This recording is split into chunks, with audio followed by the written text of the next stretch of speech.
Oh god, I can't believe this is a stock exhaust.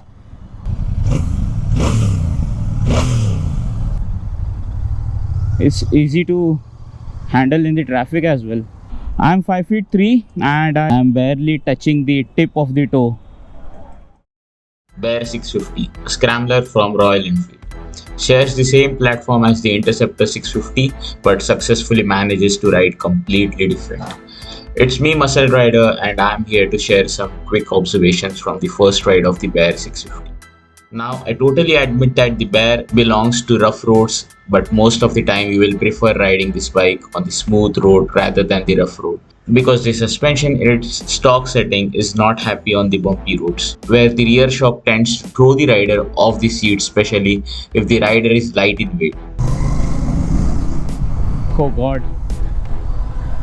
The suspension felt stiff though. Not sure why I'm not feeling that confident on the bumpy road.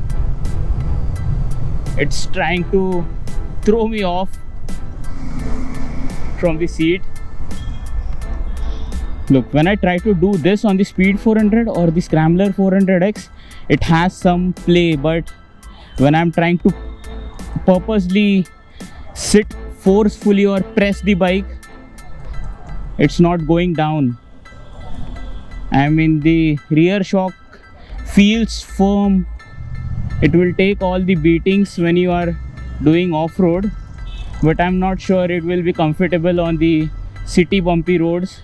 At least for someone who weighs like me, around 65 to 70 kgs, under 65 to 70 kgs, the bike will tend to throw the rider from the seat due to the stiff rear shock.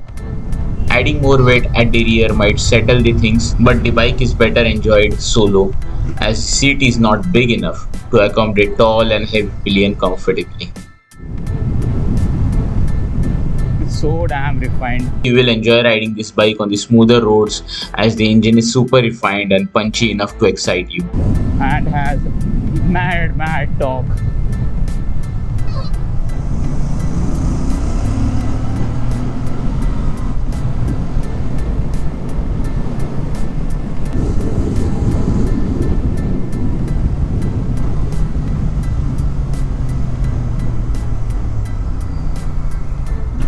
Third.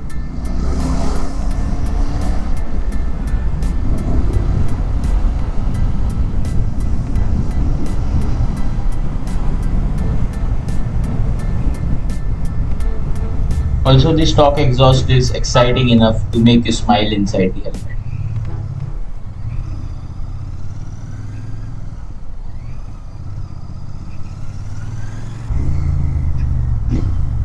Inline parallel twin 270-degree crank symphony.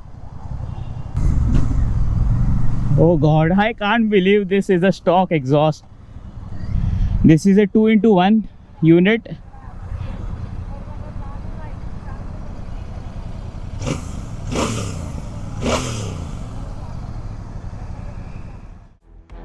Can catch up to triple digit speeds very easily and can also cruise all day long without any vibrations. Gear shifts are smooth and clutch is decent.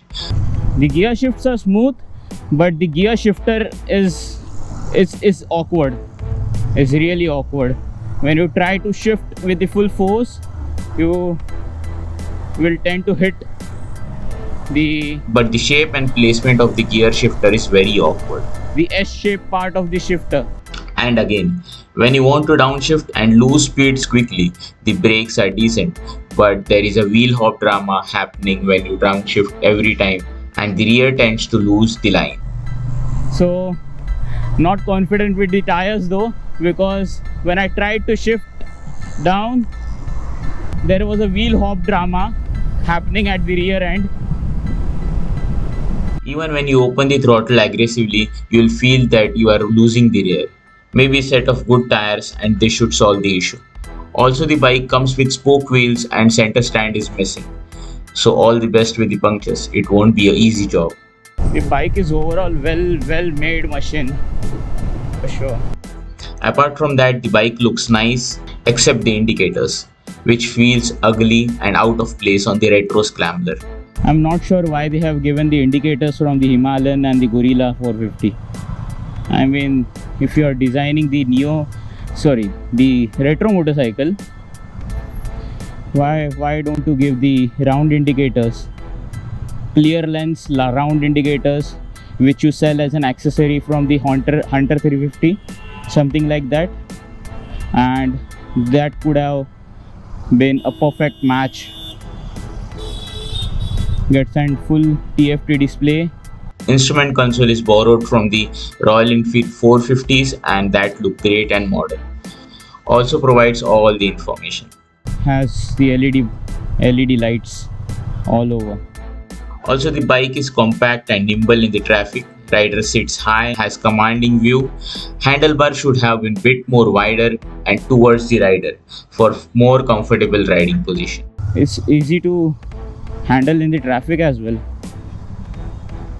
Nimble compared to the Interceptor 650. Compared to the 650 Interceptor, the seating position feels commanding.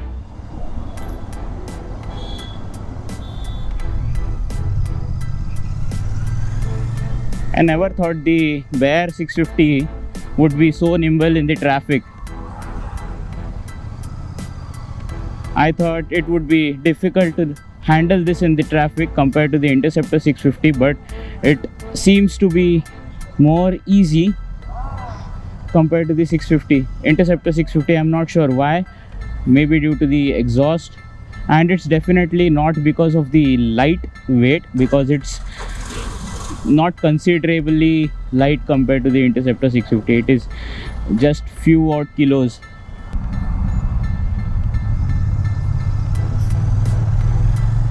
Bike is not light in weight and you will feel the weight when you are lifting the bike off the center stand. You will feel the weight when you are trying to lift off the bike from the side stand, but once you are moving and once you catch up the speed, you don't really feel the weight. But once you start moving, it feels comfortably light.